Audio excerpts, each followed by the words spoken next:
কেমন আছো পিসি? ভালো আছো? ভালো আছে না, ভালো যাবে কি করে? ঘর নেই, আমি রাস্তায় বসে আছি। তা এখন না কোথায় থাকো? কোথায়? এর বাড়ি ওর বাড়ি, এখন বর দিয়ে ওখানে থাকে। ও দেখো, কেঁদে ফেলেছে, এক নিমেষেই চোখ দিয়ে জল চলে এলো পিসিমণির। মানে আমরা ছোট থেকে পিসি বলে ডেকে এসেছি, যেহেতু আমাদের পাশে এই গ্রামে। ঠাকুর যদি না যায় তাও কত আফসোস করছে মানুষটা, মানে থাকার একটা ঘরও নেই। ওর বাড়িতে ঘুরে ঘুরে বেড়াচ্ছে, কারণ একটা ঘর ভেঙে গেছে। তো ঘরটা ঠিক করার মতো কোনো ঝর্ণা ঠিক করে দেয়, ঝর্ণা দেখে দেয়। ও আর কি হবে? হ্যাঁ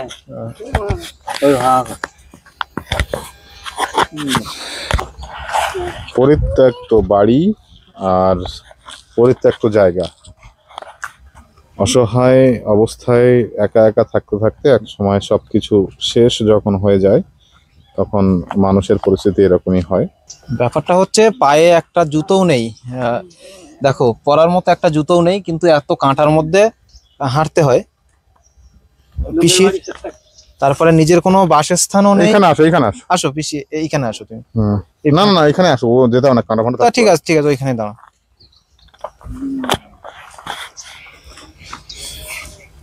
কেমন আছো পিসি? ভালো আছো? ভালো আছে না, ভালো যাবে কি করে? ঘর নেই, আমি রাস্তায় বসে আছি। তা এখন না কোথায় থাকো? কোথায়? এর বাড়ি ওর বাড়ি, এখন বর দিয়ে ওখানে থাকে। ও দেখো, কেঁদে ফেলেছে, এক নিমেষেই চোখ দিয়ে জল চলে এলো পিসিমণির।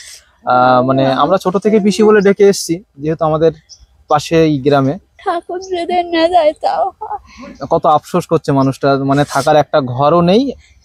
ওর বাড়িতে ঘুরে ঘুরে বেড়াচ্ছে, কারণ একটা ঘর ভেঙে গেছে। তো ঘরটা ঠিক করার মতো কোনো ঝর্ণা ঠিক করে দেয়, ঝর্ণা দেখে দেয়। ও আর কি হবে? জায়গাটা আপনার, এই জায়গাটা? ও কানে কম।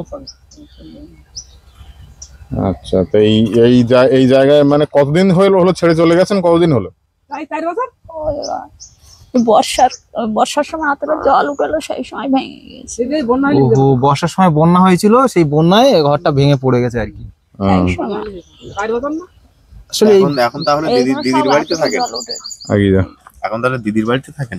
এখন দিদির বাড়িতে থাকেন? হ্যাঁ, এর বাড়ি কদিন ওই বাড়িতে, কদিন তাড়া দেয়, গন্ডগোল করে বের করে দেয়। গন্ডগোল করে বার করে দেয়, তখন আবার অন্য বাড়িতে যান। এখন আমরা আজকে এনার কাছে এসেছিলাম, তো এনার কাছে এসে যেটা দেখছি যে ওনার মানে আমরা হয়তো সামান্য কিছু একটু ওনাকে দেওয়ার জন্য এখানে এসেছিলাম, কিন্তু ওনার যে পরিস্থিতি দেখছি, এখানে ওনার থাকার মতোও জায়গা নেই, এরকম একটা অবস্থা। মানে উনি মানে আজকে এনার বাড়ি, কালকে ওনার বাড়ি, এইভাবে দিন যাপন করছেন, রাত কাটাচ্ছেন। তো আমরা একটা ত্রিপল জোগাড় করে দিতে পারি এই মুহূর্তে, সেটাও একটা টাফ ব্যাপার হয়ে যাবে, কারণ আমাদের যেটা চেষ্টা করতে পারি আমরা। হ্যাঁ, চেষ্টা করতে। ত্রিপল টানিয়ে থাকবেন কোথায়? উনি বাড়ির যেই পরিস্থিতি, ত্রিপল টানিয়েও থাকবে কি করে? এই যে দেখুন অবস্থা, বাড়ির অবস্থা সবটাই ভেঙে গেছে, সবটাই শেষ, একদম দেয়াল টেয়াল কিচ্ছু নেই। আমরা যেতেও পাচ্ছি না, চারিদিকে কাঁটা, গাছের বাবলা গাছের কাঁটা একদম ভর্তি হয়ে রয়েছে। আমি দেখেছি, মানে পিসিকে দেখেছি মাঝে মাঝে ওই যে বিশ্রাম ঘরটা আছে না, ওখানে বসে থাকে, ওইখানে বসে থাকে। এবার খাওয়া দাওয়া কি করে, কোথায় খাওয়া দাওয়া করেন? ও দেখো, খাওয়া দাওয়া ঠিকঠাক হয় না, গিয়ে থাকেন মানে কখনো খাওয়া দাওয়ারও খুব অসুবিধা। মানে এইভাবে জীবন যাপন করে বেঁচে থাকাটাও খুব একটা মানে কষ্টকর। মানে শুনেই নিজেদেরই খুব কষ্ট লাগছে যে ঠিক মতো 3 শ্বাস খাওয়াও জোটে না। কখনো এর বাড়ি ওর বাড়ি, এইভাবে খাওয়া দাওয়া করে মানে কত সময় চলতে পারে একটা মানুষ, এরকম একটা ব্যাপার। তো যাই হোক, তবুও সবাই মানে একটু হলেও সহযোগিতা করে, এটাই ভালো লাগছে শুনে। কারণ যাই দুবেলা দুমুঠো না দিতে পারলেও একটু হলেও তো তারা দেয়, এটাই হচ্ছে ব্যাপার। তো আমরা একটু দেখানোর চেষ্টা করবো ওনার ঘরের পরিস্থিতি। না শেষ, দেয়াল। একদম দেয়াল টেয়াল কিচ্ছু নেই, আমরা যেতেও পাচ্ছি না। চারিদিকে কাঁটা গাছ, গাছের বাবলা গাছের কাঁটা একদম ভর্তি হয়ে রয়েছে। আমি দেখেছি মানে পিসিকে দেখেছি মাঝে মাঝে ওই যে বিশ্রাম ঘরটা আছে না, ওখানে বসে থাকে, ওইখানে থাকে, ওইখানে বসে থাকে।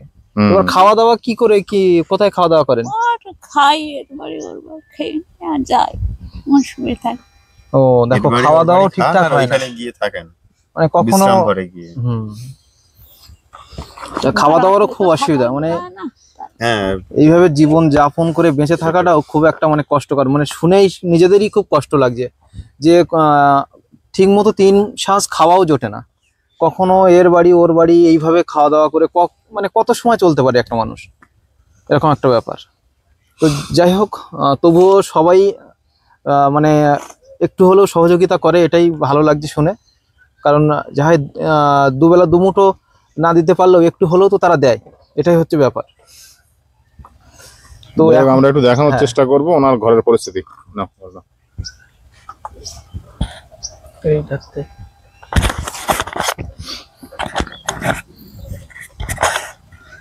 পার দিকটাও তাদেরটা লক্ষ্য কর, পুরো ঘরটা একটু দেখানোর চেষ্টা করছি। নেই, কিছু নেই, মানে আমাদের এখানে তো সুন্দরবনে মাঝে মাঝে বন্যা হয় বা জলমগ্ন হয়, সেই সময় জল উঠে এই ঘরটা ভেঙে গেছে। মানুষটার থাকার মতো জায়গা বলতে এখন রাস্তা, বিশ্রাম ঘর, এবং এর ওর বারান্দায় গিয়ে কখনো থাকে বা কারো বাড়িতে গিয়ে থাকে, এবার কেউ আবার বের করে দেয় তাকে। দেখুন এই যে ঘরের ভিতরটা দেখানোর চেষ্টা করছি, কি অবস্থা একবার দেখুন। তো আসুন না সবাই মিলে এই অসহায় মানুষটার পাশে একটু দাঁড়াই, আমরা চেষ্টা করি এই অসহায় মানুষটার মুখে একটু হাসি ফোটানোর। যদি সম্ভব হয় আপনারা যে যেমন পারেন, 10 টাকা 20 টাকা কতই তো আমরা মানে নষ্ট করে থাকি, পড়ে যায়, পকেট থেকে হারিয়ে যায়। তো সেরকম মনে করে একটু আসুন না সবাই মিলে এই মানুষটার মুখে একটু হাসি ফোটানোর চেষ্টা করি, একটু সহযোগিতার হাত বাড়িয়ে দিই। মাইক্রোফোনটা অফ করতে।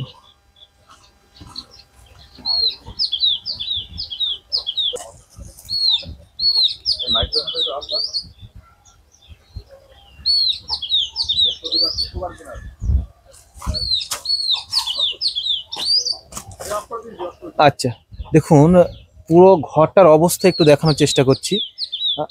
এই ঢুকেছি, তা মাথাটাতে পুরো সব গাছের পাতা ভর্তি হয়ে গেছে। এই হচ্ছে সেই ঘর, যে ঘরে বন্যায় জল উঠে পিসির ঘরটা ভেঙে গেছে। এখন পিসির থাকার জায়গা বলতে এখানে একটা বিশ্রাম ঘর আছে নদীর ধারে, রাস্তার গায়ে, সরকারি বিশ্রাম ঘর। সেই বিশ্রাম ঘরে থাকে কখনো কখনো নাড়ার, আমি দেখেছি আমার চোখের সামনে একটা নাড়া, মানে খড়ের বোঝা ফেলা আছে, সেখানে বসে আছে। তারপরে শোনার পরে আমরা পিসির কাছে এলাম, কারণ আমরা জানতাম না, যেহেতু আমি তো বাড়িতে থাকি না, আমি মানে কাজের ক্ষেত্রে বাইরে চলে যাই, সেই জন্য।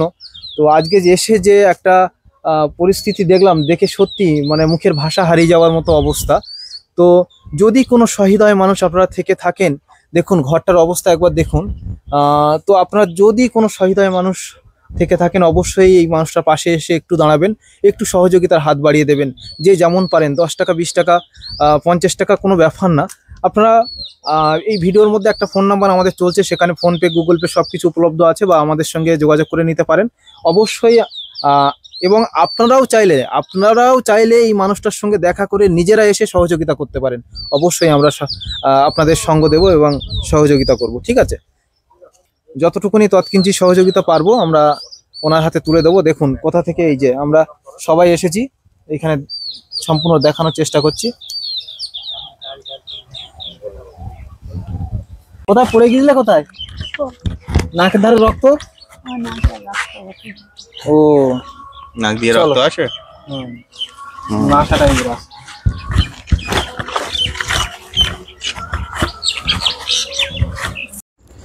প্রিয় বন্ধুরা, আমরা চেষ্টা করব আমাদের সাধ্যমতো কিছু জিনিস পিসিমণির কাছে তুলে দেওয়ার। পিসিমণি যেহেতু একটা জুতো ছিল না বলছিল, তো প্রথমেই আমরা একটা পিসিমাকে জুতো পরিয়ে দেব, ঠিক আছে? পিসিমাকে জুতোটা পরিয়ে দেওয়ার পরে পিসিমা খুব আনন্দ পাচ্ছে এবং অনেকটাই খুশি হয়েছে পিসিমণি।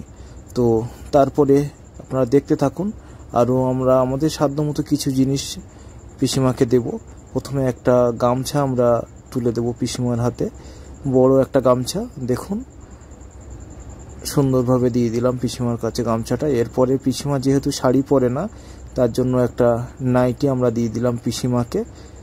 নাইটিটা সুতির নাইটি, খুব ভালো নাইটি। এরপরে আমরা তুলে দেবো পিসিমার হাতে 5 কেজি চাউল, কিন্তু চাউলটা রাখার জন্য পাশে একটা ছোট্ট একটা বোন আছে, তাকে একটু ডাকছি। 5 কেজি চাউলটা তুলে দিলাম ছোট্ট বোনটির হাতে, নাহলে পিসিমা ওটা চাকিয়ে রাখতে পারবে না। এরপরে আমরা দেব 2 প্যাকেট বিস্কুট এবং 1 প্যাকেট সর্ষের তেল, ডাল, হলুদ, লবণ। আজকে মোটামুটি আমরা যেখানে এসেছি সেটা হচ্ছে ইনি, তোমার নাম বলো? পরিতোষ মণ্ডল। পরিতোষ মণ্ডলের সহযোগিতায় আমরা আজকে এখানে এসেছি। তো আরেকটা পরিচয় যেটা আছে হচ্ছে, উনি হচ্ছেন সত্যজিতের বাবা। আপনারা আমাদের ভিডিওর মাধ্যমে এটা দেখতে পেলেন, এই প্রথম ওনাকে হয়তো দেখতে পেলেন, বা এরপর থেকে উনি কিছু কিছু ভিডিওতে আসবেন, কারণ সত্যজিৎ থাকবেন না, তো ও মানে সত্যজিৎ থাকবে না, যেহেতু একজনের দরকার হয়, একজন বয়স্ক মানুষের দরকার হয় আমাদের এই সমস্ত কাজের জন্য। তো আমরা চিন্তা ভাবনা করেছি ওনাকে সঙ্গে রাখবো, এবং উনি একটু খোঁজ খবর দেবেন, একটু সকালবেলা করে যদি 1 ঘন্টা করে আমাদের সময় দিয়ে দেন, তো আমরা অনেক খুশি হব আর কি। তো সবাইকে অনুরোধ যে আমাদের এই ভিডিওটা পুরো দেখবেন এবং একটু পাশে থাকবেন, শেয়ার করবেন, এবং সবাইকে বলবো একটু এগিয়ে আসবেন এই সমস্ত মানুষদের পাশে।